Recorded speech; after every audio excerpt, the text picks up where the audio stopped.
Hey there, we've just rolled out a brand new feature in Reply that will make managing your email accounts easier than ever. Introducing email account tags. Let's take a quick tour together and see how it works. Head over to your email accounts tab. Here, you'll notice something new. Email accounts are now grouped in two views, a flat list of all your connected accounts and a grouped view by domain to help you stay organized. But here's where it gets exciting. Now you can assign tags to each email account. Tags let you group your email accounts any way you want, for example, by team, purpose, or campaign. Select one or more email accounts, then click the Assign a Tag button. Create a new tag or choose one from the existing. You can now use this tag to filter email accounts,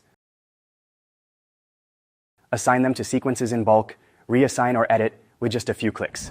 Planning a new sequence? In the Account tab of your sequence, you can now easily search and assign email accounts by tag. No more endless scrolling.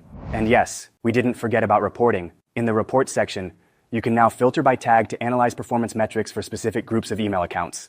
That's it. With email account tags, organizing, filtering, and managing your outreach just got a major upgrade.